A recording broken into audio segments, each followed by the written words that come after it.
On September 15th of 1916, in the early hours of the morning on the Somme, the next technological terror rolled onto the battlefield. 50 British-made tanks, lovingly dubbed Mother, controlled by 8 men each, and hitting the maximum speeds of 8 kilometers, set out to break the German front lines. Artillery rang out against the intimidating vehicles. After 2 hours, the carrier pigeons on board each tank returned with messages from the tank divisions. Many were stuck. The ground was proven more difficult. The tracks came off due to artillery fire, and the sides of the tanks weren't bulletproof. Many men were cut to pieces. One driver shot himself, feeling that he had failed. Only 10 tanks returned, and now the secret of the tank was out. So this is an article I wrote called "The Man Who Sold Tractors to Stalin." Right, Noki? Yes, my good sir. The Germans at this point had been progressing weapons above the Allies, creating mustard gas and using air raids against cities. A new technology was needed. For years, engineers had been looking to steam-powered naval warships for inspiration against the growing more and more powerful cannons. Yes, sweetheart. But the outbreak of the Great War saw 4 million men exposed to shrapnel and machine guns with no means to stop them but with their own bodies. Austrian engineer Gunther Burstein had his Motorgeschoss plans rejected by both Austrian and German militaries. He had been told by the time development completed, Germany would be home and victorious. Really, the concept of the armored vehicle it did not fit into the imaginations of strategy. After all, they were used to battlefields like Waterloo. Noki.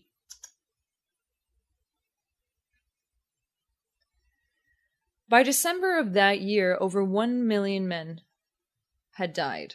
Both sides were sitting in trenches by stalemate. French officer Estienne, also saw men cut to pieces, turned to leadership to look for an alternative, but like Burstein, was turned down.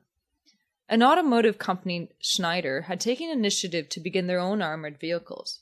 As a soldier friend described the horrors of the front. Estienne, given permission to work with Schneider, they were given orders to develop 400 CA-1 tanks that cut through barbed wires with ease. Another French tank was developed, the Saint-Charmand, but only with 6 millimeters of armor. A service revolver could shoot through it. The first English tanks, created known as Landship Little Willie, were a beacon to the army. Tank itself was a code-name dubbed from its naval cousin, so not to give away what would be coming to the front line. When Mother officially arrived on the Somme, the psychology of war changed. Quickly, the newspapers picked up the story and fashion followed. Tank-inspired purses, cigarette containers, toys, even tank teapots. The Tanko Ballet opened in London, featuring Mademoiselle Regine Fleury. She later committed suicide in 1928. I think it was murder, but that's just me. Now, the German military needed a response to these tanks. Car manufacturers such as Audi and Benz all recommended Joseph Vollmer to develop the initiative. The first armored vehicle, A7V, took 18 men to operate, mostly due to the cannons.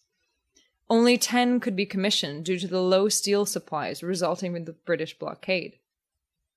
Over time, Germany would also build wooden ones to have lined up at a distance to show strength and raise fear in their enemies. False. By 1917, 400 of France's Schneider tanks were ready, but met fierce resistance. It was believed they were tipped off. Over half were destroyed in just one day.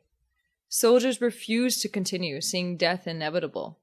Estienne now approached Louis Renault, who had developed the Renault FT, a 2-seater small and fast with a rotating gun turret.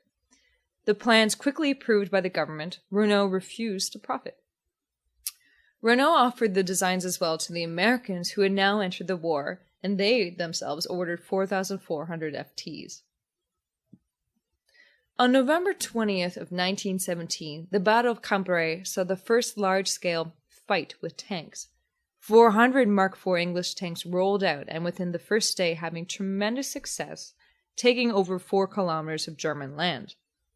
But communications were still very poor, and having the awaiting cavalry had not been raised to support the victory. They didn't really believe in having like phone lines, so they would send everything with carrier pigeons, which obviously just didn't work. Many, by the second day, caught out alone, 170 Mark IVs were destroyed, and many others captured once supplies ran out. Many of these tanks would actually eventually be used in the unsatisfied German population against the bourgeoisie in the military during the German Revolution from 1918 to 1919. In March of 1918, a sudden surge of German tanks broke through and headed towards Paris.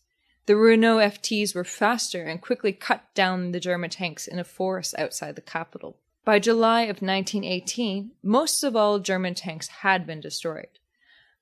But the army still held much of the land, and by now, 5,000 Allied tanks on August 8th of 1918 and 50,000 soldiers were pushing forward. The attack succeeds, and 18,000 German soldiers surrendered.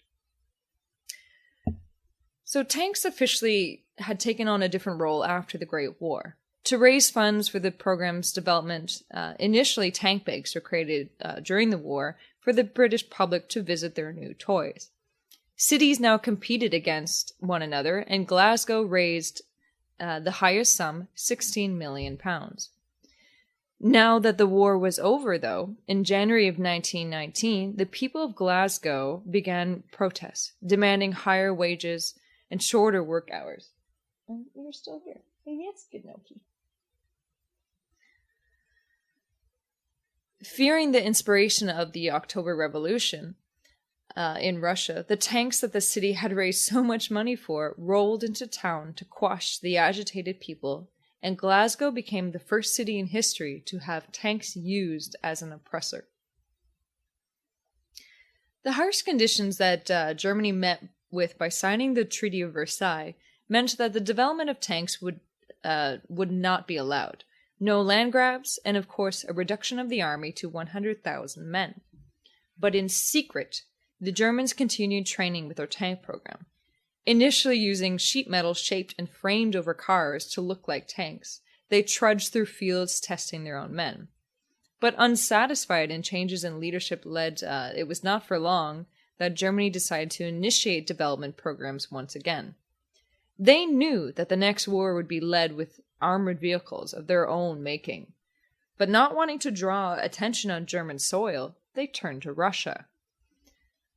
After the October Revolution in Russia and the powers of Lenin wiped out the long-standing Romanov rulers with their extremely violent murders, Russia was no longer an enemy to Germany, but a distant ally.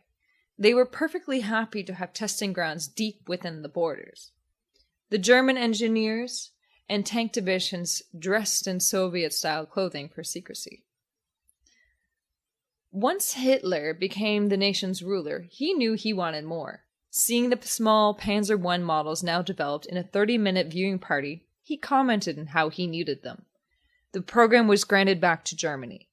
The man dubbed the Great German Engineer, Ferdinand Porsche, yep, that's right, Porsche, a proud member of the Nazi Party, further developed models. Tanks were now officially being made, a blatant disregard for the Treaty of Versailles. And yet both British and French governments made no move to stop them, as they feared another break of war. Russia, now actually having a taste for the machines, desired their own. New leader Stalin and many of the Russian military did not trust Germany, and vice versa. It was suggested that they actually showed mutual strength with parades in cities, but neither wanted to attend out of fear of their other ally. Stalin decided he would home build his own tanks, but with very few engineers left in the country, because a lot of them left or were killed. Right, Trinity? Not wanting to rely on Germany, he looked elsewhere. During this time, Stalin also had shut down the German project, and anyone who was remaining tied to the project he executed, including janitors. John Walter Christie, an American engineer, had seen what tank warfare could develop and quickly began his own designs. He had initially approached the American government, but was rejected down as they did not want them. The nation was going through their own economic drought, with the still ongoing prohibition and the crash of Wall Street in the Great Depression. Instead, Christie sold his designs to Stalin, shipping his prototypes as bare bones as possible in pieces and labeled the tanks as farming tractors, to be assembled once in Russia. Stalin, pleased, he could build his own tank army and be prepared for the inevitable rise of Germany once more. Eventually, the two sides would meet in the bitterness of Russian winter. Eventually, Christie sold tanks to the British government, shipping them similarly as broken down pieces, keeping them hidden from the U.S. customs in crates labeled grapefruit. These tanks were eventually reworked as the British cruiser Mk3. He was never able to sell his plans to his own country. They just didn't like him. It was, I think, his personality they just didn't agree with. Hitler's new tank program allowed them to retake the Rhineland in 1936 and march into the open arms of Austria in 1938. The British and French prime ministers, alongside Mussolini, attended to the Munich conference, which they all agreed that there would be no invasion of Czechoslovakia, and England, under Neville Chamberlain, signed a treaty with Hitler that they would not enter the war against another. It was quickly broken as Germany marched into Czechoslovakia and conquered it in just 20 days. Stalin and Hitler signed a non-aggression pact in 1939 and divided Poland between the two. Although Hitler's panzers were met with fierce opposition with horses, it would take Hitler 20 days to gain control of the West, and Stalin shortly after in the east of Poland.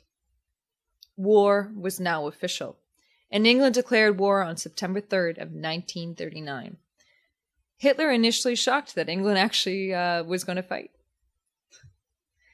So German strategy, they put the Panzer Is into full speed, falling country by country, attacking Holland, attacking Belgium.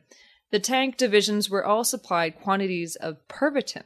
So this is a drug that to combat their lack of sleep, because these guys were going for 3 days without sleeping. Today, we know this drug as crystal meth.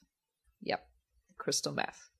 Its side effects gives one superhuman qualities in thinking and a very severe lack of empathy. So it's really the perfect controller of a perfect soldier. France, still with higher tank numbers and a formidable army, dug in at the Maginot Line, preparing for trench-like warfare once again. But the panzer units had no intention of halting and quickly overwhelmed the city of Sedan. In just 5 days' blitzkrieg success, the panzers broke through France, and knowing that they were losing, France alerted Churchill. The retreating British and French forces amassed at Dunkirk, and Hermann Göring insisted that the final stroke of victory should be delivered by the Luftwaffe against the men waiting on the beaches. The panzer units headed instead towards Paris to capture the city. The rescue efforts at Dunkirk, with RAF hunting down the Nazi dive bombers and civilian vessels, ultimately saved 300,000 men and got them back across the Channel. The development that we see of the armored vehicle tanks, codename tank, really changed the fate of the wars, and of these two wars specifically. In likelihood, every war that's going to be happening ever. So my father's father, Alan Mountain, was a tank driver in World War II, and I really wanted to discuss the history of tanks for Remembrance Day.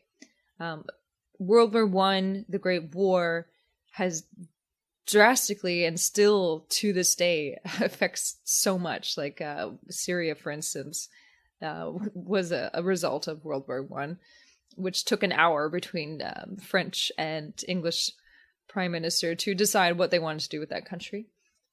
Even development of Iraq, and just, like what role America would basically play in future wars. If you want to really read some other great books, I recommend Nick Lloyd, who wrote The 100 Days. So it's the last 100 days of the World War I. An excellent, excellent historian who's Canadian, Margaret Macmillan. She wrote Paris 1919, which I highly recommend. I don't know where my copy went. Somebody has stolen it. And she wrote The War That Ended Peace. So this is basically the steps up to 1914. Incredibly detailed, absolutely amazing book. And as well, I will be covering this book eventually, Isä Poika, which is a story about my great-grandfather and my great-uncle during World War II in Finland against Russia. Because, well, we kicked Russia's ass. And I'll just show you a quick little photo. Where are you, handsome devils? Look at that handsome man. That's them skiing off to a battle. And that's them coming back, and you can't really tell, but the whole sky is basically on fire behind them. And there he is, my great-grandfather Pekka, and my great-uncle Pauli. So thank you for joining me today in honoring the many men we've lost, many women we've lost, how the world has drastically changed from these wars, and yet we still see these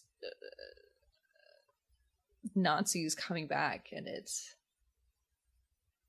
we don't know how many people died in these wars because records were destroyed. Like, we know that at least over 65 million people died.